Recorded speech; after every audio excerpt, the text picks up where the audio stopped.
Halo Sobat Juara, bertemu kembali di Podcast Juara, Juna Revinding dan artikel hukum bersuara. Bersama saya, Ria Istianti, host pada episode kali ini. Sepak bola profesional telah menjadi bisnis dan industri yang mendukung upaya kesejahteraan umum dalam konteks pembangunan ekonomi. Namun, sengketa yang sering terkali terjadi antara pemain dan klub membuat suasana tidak kondusif. Hal ini bisa berdampak pada minat investor yang ingin terlibat dalam industri sepak bola. Tulisan ini mencoba memberi gambaran tentang eksistensi lembaga yang berpotensi untuk mengatasi persoalan ini.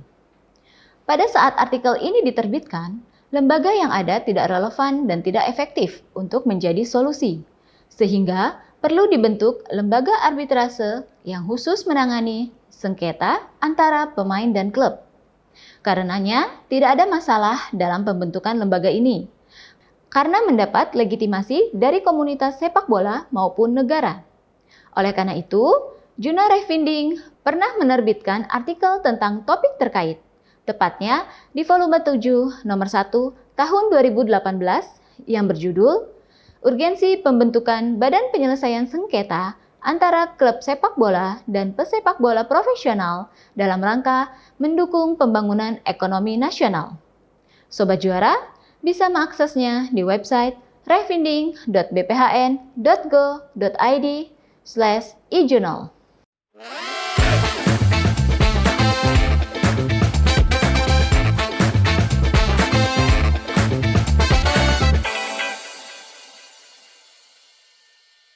Baik, Sobat Juara sudah hadir bersama saya, Mas Eko Nur Kristianto, salah satu analis kebijakan ahli media di Badan Strategi Kebijakan Kementerian Hukum dan HAM. Untuk lebih lengkapnya, saya persilahkan Mas Eko untuk memperkenalkan diri. Monggo, silakan Mas Eko. Makasih Maria. Selamat siang para pemirsa podcast Juara. Perkenalkan, nama saya Eko Nur Kristianto. Saat ini menjabat sebagai analis kebijakan ahli media di Badan Strategi Kebijakan Hukum dan HAM. Terkait artikel yang akan dibahas pada hari ini, saya dengan Mbak Ria, itu dibuat ketika jabatan saya masih peneliti ya, masih peneliti di Balitbang Kumham. Jadi Balitbang Kumham itu bertransformasi menjadi BSK sekarang. Kesibukan saya selain pekerjaan kantor, ada beberapa syuting sama mungkin lagi kuliah ngambil S3 di Unpad, Maria. Oh, siap Mas Eko. Syuting apa Mas Eko? Punten kalau boleh tahu. Syuting macem-macem ya, buat endorse, ada juga Ada endorse. podcast sama beberapa endorse ya, sponsor masuk. Oke, siap. Baik. Lihat aja ya di akun Instagram saya, Eko Maung 69. Oke, baik Mas Eko. Oke, cukup perkenalannya ya. Terima kasih banyak Mas Eko atas perkenalannya. Boleh kita langsung diskusi ya Mas? Boleh. Baik, izin sebelum kita memulai diskusi lebih dalam, Mas Eko, bisa nggak sih Mas disampaikan kepada kami apa sih latar belakang Mas Eko untuk mengangkat tema ini? Ya, latar belakang ya. Jadi ketika itu saya sedang menggandrungi yang namanya itu sports law, Ria ya. Ada yang namanya itu kajian baru.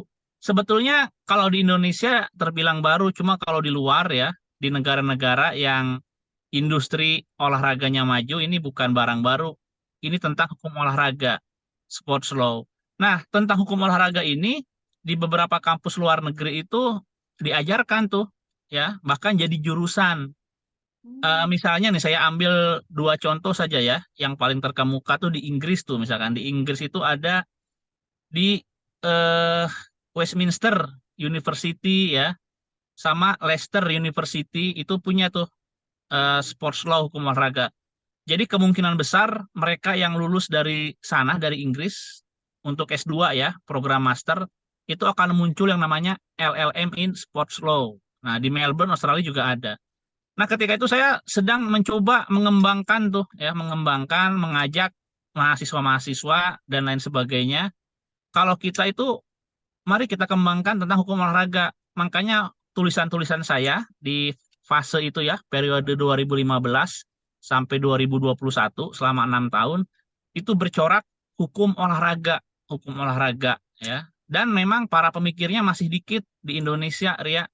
Nah, Oke. ada hubungan nggak hukum olahraga sama Kementerian Hukum dan HAM? Ada, khususnya dalam bidang sepak bola ya, olahraga sepak bola, Ria. Jadi banyak yang nggak mengetahui atau banyak yang tidak memahami bahwa kementerian yang paling banyak persinggungannya dengan olahraga profesional di Indonesia, itu apa? Coba saya tanya ke Ria. Kementerian apa? Kebanyakan mungkin akan mengatakan Kementerian Olahraga ya. Iya, pemuda dan olahraga. Ya, jadi kebanyakan akan mengatakan kementerian yang paling banyak urusan dengan sepak bola profesional itu adalah Kementerian Olahraga. Ternyata bukan ya. Oh. Kementerian yang paling banyak hubungan dengan olahraga profesional itu adalah Kemenkumham. Saya ambil 5 contoh nih ya, 5 contoh. Badan hukum ya, tentang badan hukum nih. Jadi klub sepak bola profesional itu, Ria, itu harus berbadan hukum PT, Perseroan Terbatas. Nah, PT itu kan didaftarkannya di Ditjen AHU ya. Kemenkumham satu tuh, Ditjen AHU ya, di Direktorat Perdata. Apa Direktorat Badan Usaha sekarang, pokoknya di Ditjen AHU ya. Udah gitu tentang pemain-pemain asing, Ria ya. Jadi di sepak bola profesional itu ada pemain asing, pelatih asing, itu mereka harus mengurus keimigrasian. Keimigrasian ada di mana? Di Kemenkumham tuh. Dua ya, udah dua tuh. Kemenkumham dua. Lalu yang ketiga ini tentang pendaftaran logo, lalu brand, merek ya. Ini tentang kekayaan intelektual. Jadi klub sepak bola profesional itu dia harus melindungi hak eksklusifnya. Didaftarkannya di mana? Ke Direktorat Jenderal Kekayaan Intelektual ya. Ada brand tuh, 3 tentang brand, merek. Yang ketiga itu tentang hak cipta, logo. Nah, itu udah 4. Nah, yang kelima tentang ini, naturalisasi ya. Kita lagi rame nih belakangan ini kalau kita ngomongin sepak bola, maka ada yang namanya pemain naturalisasi kan. Nah, naturalisasi diurusnya juga di Kemenkumham, di Direktorat Tata Negara, di Ditjen AHU juga. Tuh, udah ada 5 ya. Jadi bukan Kemenpora, tapi kementerian yang paling banyak hubungannya urusan dengan sepak bola profesional itu adalah Kemenkumham. Nah, gitu Ria. Baru tahu Ria ya? Eh, saya tengah baru tahu. Nah, Berarti ini administrasinya ya, Mas ya? iya, tulisan-tulisan saya itu ketika itu saya hubungkan ya. Waktu itu kan saya jadi peneliti ya. Peneliti itu kan kerjaan saya nulis gitu di jurnal-jurnal. Nah, itu saya hubungkan dengan tusi Kemenkumham. Tusi Kemenkumham. Ya, yang di jurnal ini sebetulnya adalah lanjutan serinya. Dan ada hubungannya sama BPHN, Ria. Ya, tentang 5 topik tadi, tusinya Kumham dengan sepak bola profesional atau olahraga profesional itu ada di berbagai jurnal. Itu dibawakan juga di luar negeri tuh. Jadi presenter itu ada di Yunani ya, di Athena Yunani pada tahun 2019. Sama ada juga yang dibawakan di Tokyo Jepang. Tokyo Jepang tuh ya. Nah, yang ditulis di jurnal De Jure apa? Refinting ya, sorry. Refinting itu tahun 2018. Itu juga karena BPHN inspirasinya.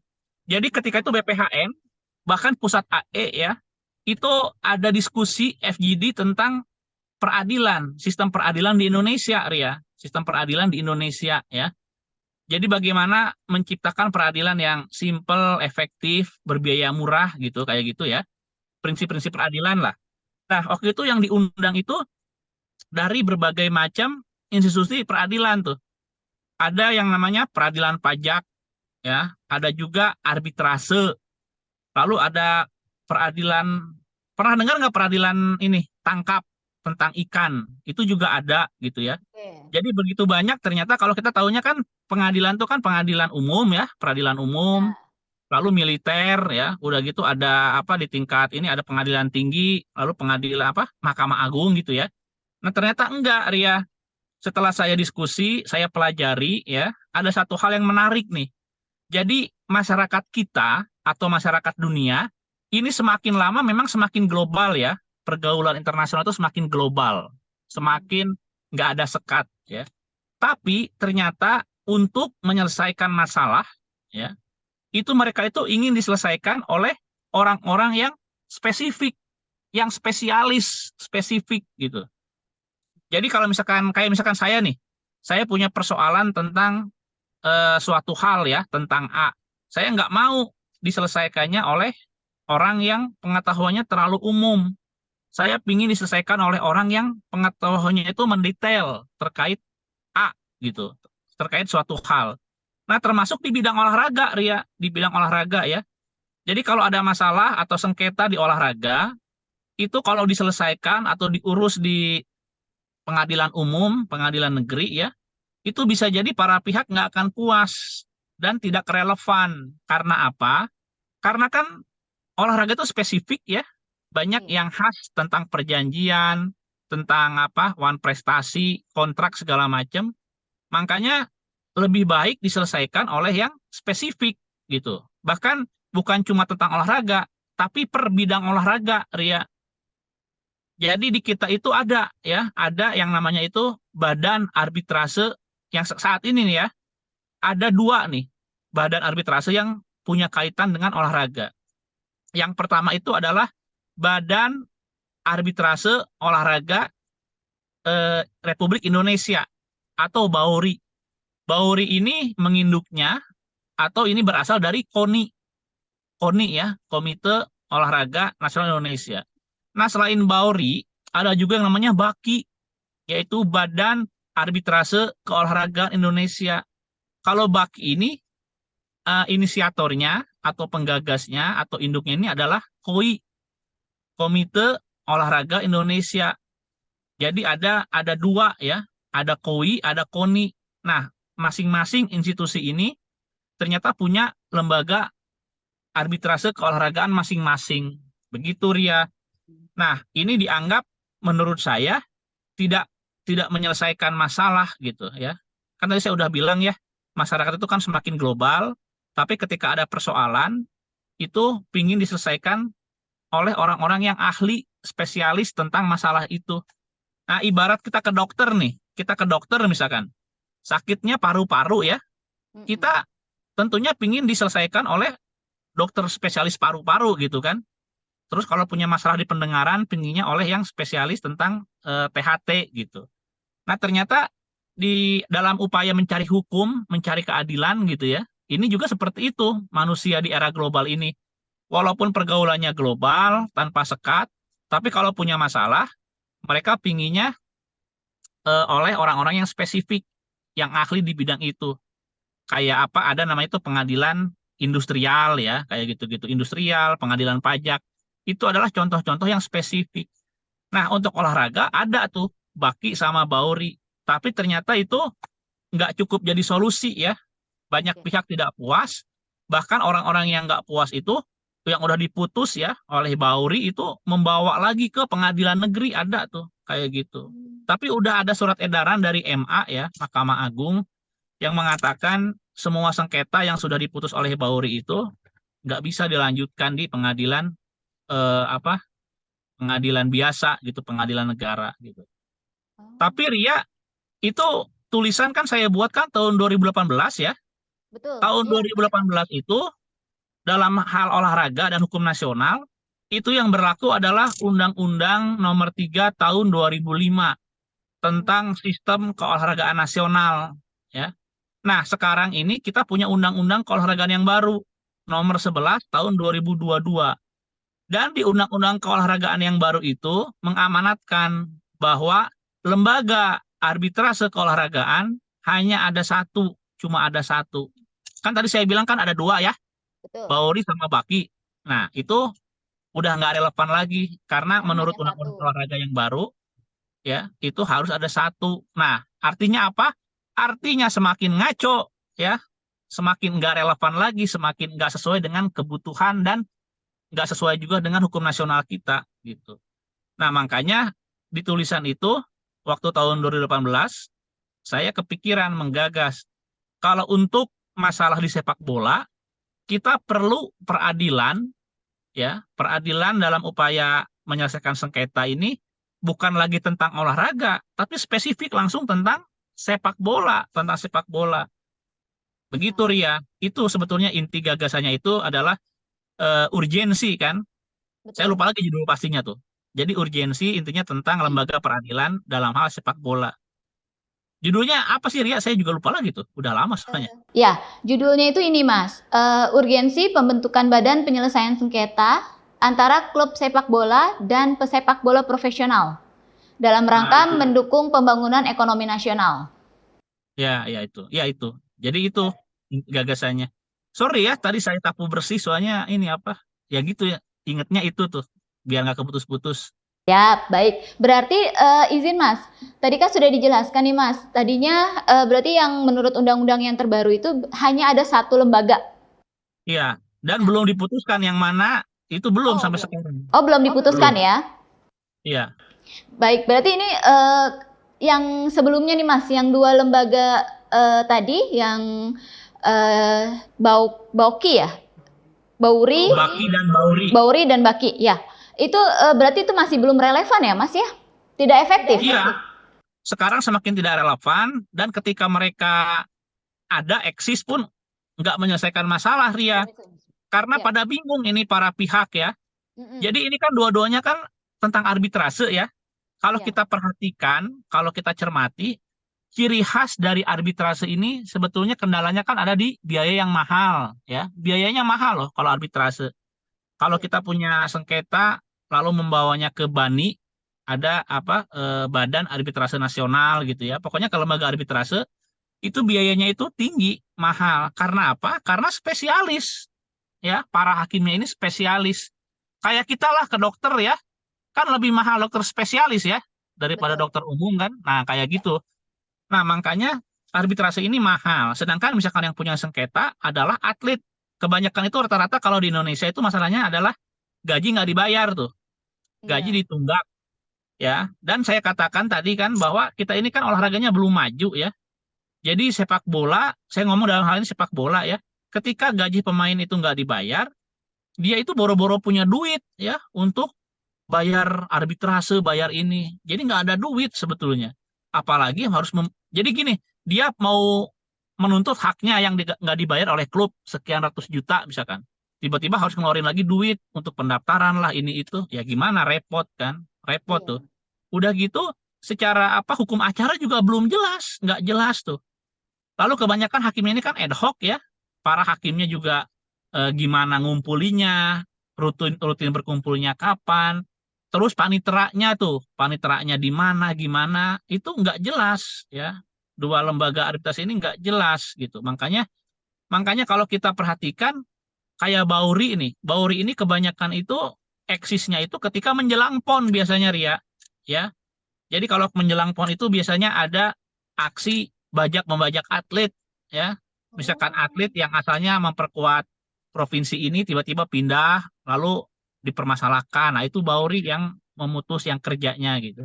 Tapi dalam dalam apa? Dalam dinamika olahraga kan sengketa ini kan munculnya bukan 5 tahun sekali, bukan 6 tahun sekali, bukan 3 tahun sekali, kan setiap hari muncul ya Iya. permasalahan hukum ini. Nah, makanya udah nggak relevan tuh yang dua itu. Apalagi sekarang ketika Undang-Undang Olahraga mengatakan harus ada satu, makin nggak relevan.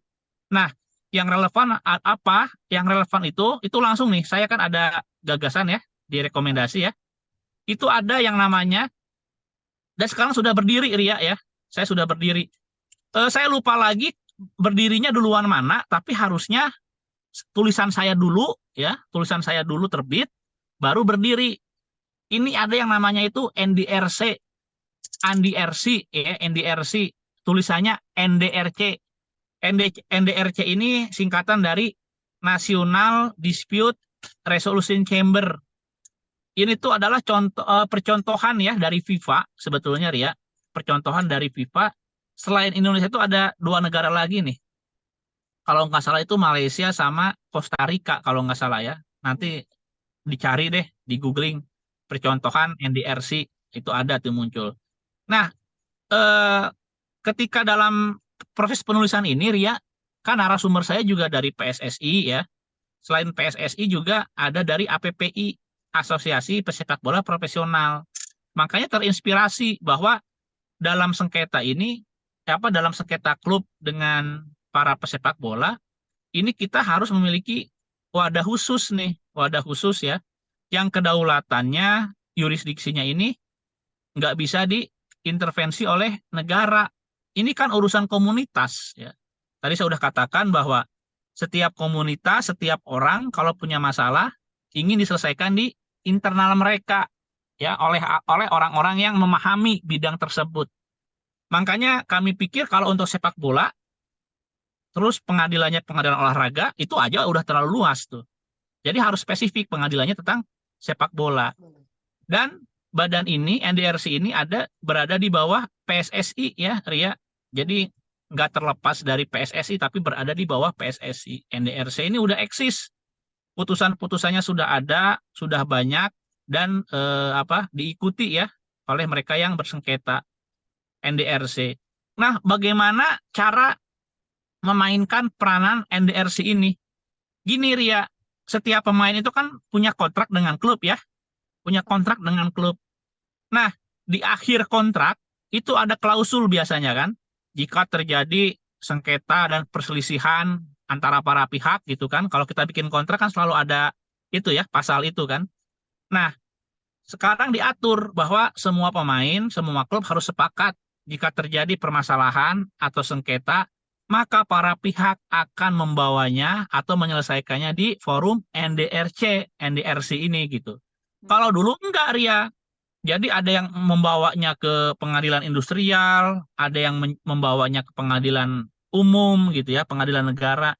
Jadi kacau balau dulu itu, nggak seragam ya, nggak sama. Nah sekarang sama semua di Indonesia, semua kontrak klub sepak bola dengan pemain profesional, mereka itu akan menyelesaikannya ke NDRC. Nah tadi saya sudah mengatakan di masa-masa kontrak penyelesaiannya itu nggak seragam. Ketika penyelesaian masalah itu nggak seragam, itu merepotkan negara ya, dan juga merepotkan FIFA. Karena FIFA ini kan ingin ya, FIFA atau Federasi Sepak Bola Internasional itu menginginkan komunitas sepak bola di setiap negara itu tidak dicampuri urusannya oleh negara, oleh pemerintah. Ya. Banyak kasus di berbagai negara itu terjadi pembekuan sepak bola oleh FIFA gara-gara negara ikut campur ya, mencampuri urusan sepak bola. Nah, makanya kalau ada kasus sepak bola nih, Ria ya, kasus sepak bola sengketa dibawa ke pengadilan negara, itu FIFA tidak menghendaki, nggak mau FIFA gitu. Nah, makanya kehadiran NDRC ini sesuai dengan keinginan FIFA ya, bahwa FIFA tidak ingin masalah-masalah komunitas sepak bola dibawa ke pengadilan negara. Dalam arti NDRC ini sesuai dengan keinginan FIFA dan ternyata membantu negara ya. Jadi udah sesuai dengan FIFA plus juga membantu negara. Ini terkait apa? Ini terkait dengan begitu banyaknya perkara yang masuk ya ke pengadilan negeri, ke pengadilan umum.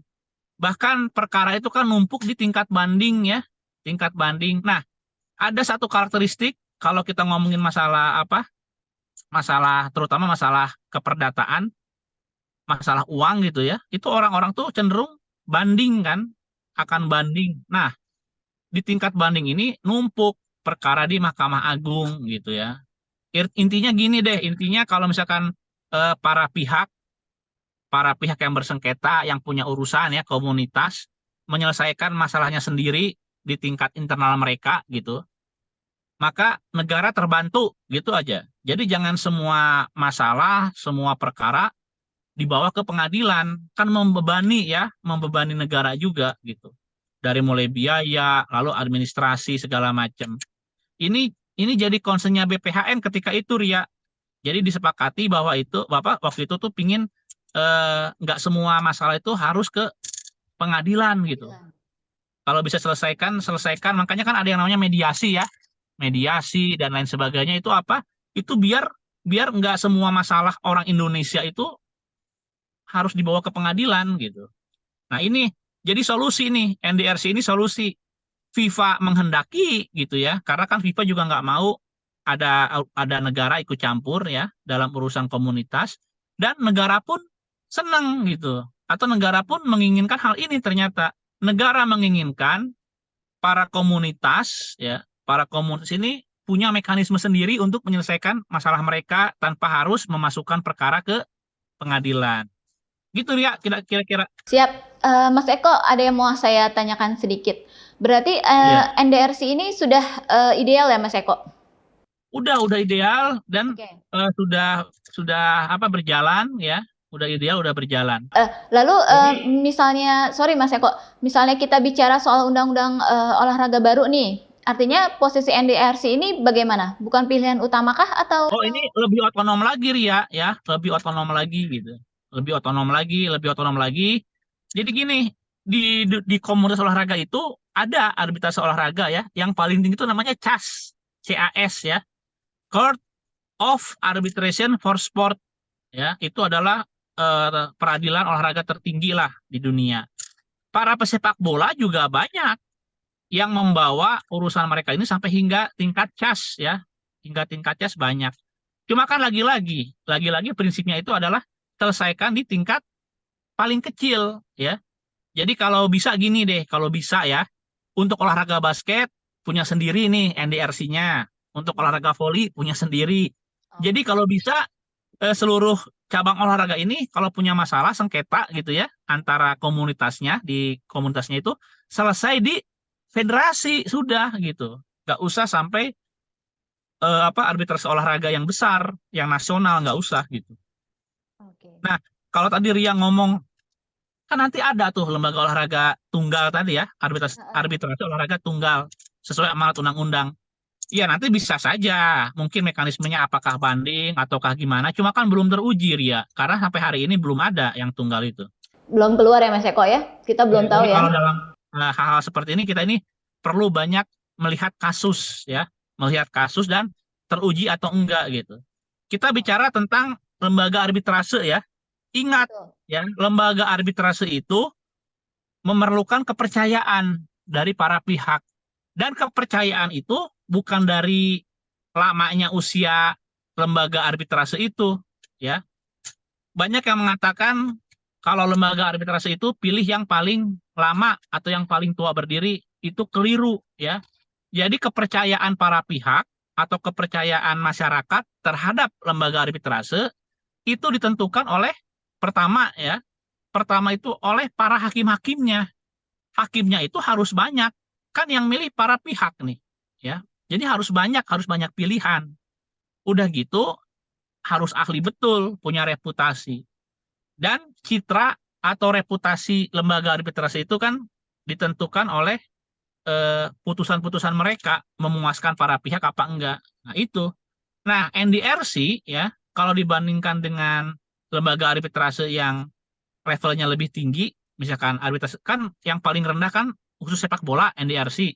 Di atasnya ada yang lebih umum tuh, arbitrase keolahragaan misalkan ya, olahraga. Kan otomatis harusnya lebih spesifik yang tentang sepak bola dong. Nah, makanya harusnya lebih puas di sini. Tapi ya itulah para pihak ya. Namanya orang mencari keadilan kan nggak bisa dihalang-halangi. Ya bisa jadi ada manuver nih. Apakah jadi ke lembaga arbitrase yang nasional atau untuk beberapa pemain asing nih ada kasus nih beberapa pemain asing karena mereka apa mungkin bukan nggak mengakui mereka nggak terbiasa dengan sistem yang di Indonesia yang tentang lembaga peradilan olahraga harus tunggal itu kan hukum nasionalnya ya. Nah, tapi kalau untuk pemain asing itu bisa mereka langsung mengadukan ke FIFA, Ria ya, bisa langsung ke FIFA, bisa langsung ke CAS itu nggak masalah. Ini kita bukan tentang pidana ingat ya. Mungkin ada yang nanya nih di kolom komen apa. Ini kita perdata banget gitu. Jadi cenderung memang para pihak ya dibawanya ke ranah arbitrase sebetulnya. Jadi dari tadi ini kita udah banyak ngomongin bukan lagi tentang pengadilan umum ya, tapi kita tadi udah ngomongin dari tadi itu arbitrase. Kayak tadi ngomongin Bauri, Baki itu arbitrase semuanya gitu. Jadi arbitrase ini apa sifatnya itu lebih ke perdata gitu Ria. Oke, Mas Eko. Mas Eko izin pertanyaan terakhir boleh ya Mas ya? Boleh, boleh. Adakah saran kepada dunia sepak bola khususnya terkait hal ini Mas Eko? Saran untuk sepak bola ya, dalam hal maksudnya dalam hal penyelesaian sengketa kan. Betul, iya. Ya udah ikuti mekanisme yang ada, manfaatkan NDRC dan maksudnya harus selesai di tingkat komunitas sepak bola aja udah gitu. Gitu. Nah, Berarti nggak. artinya apa? Artinya saya juga menghimbau bagi para pelaku praktisi NDRC ya kalian harus lebih berkualitas ya dari putusan lalu juga dari pengetahuan itu harus digenjot habis itu. Biar apa? Biar nanti para pihak yang bersengketa dan diputus oleh NDRC itu puas gitu. Jangan sampai ada celah tidak puas lalu manuver melebihi NDRC gitu. Oke, cukup Mas Eko? Itu Ria, udah. Oke, baik. Terima kasih banyak Mas Eko atas sharingnya. Sama-sama Ria. Banyak informasi yang saya terima setelah sharing dengan Mas Eko. Baik Sobat Juara, itu tadi perbincangan yang menarik dengan Mas Eko, narasumber pada episode kali ini. Untuk melihat artikel lainnya, Sobat Juara bisa mengunjungi website refinding.bphn.go.id/e-journal. Dan apabila Sobat Juara mempunyai ide, gagasan, atau tulisan, dapat dikirimkan ke website tersebut. Sebagai informasi juga, Jurnal Refinding terbit sebanyak 3 edisi setiap tahunnya. Simak terus sosial media kita untuk informasi lebih lanjut. Saya Ria Istianti, mewakili seluruh tim yang bertugas mengucapkan terima kasih dan sampai jumpa di podcast Juara episode selanjutnya.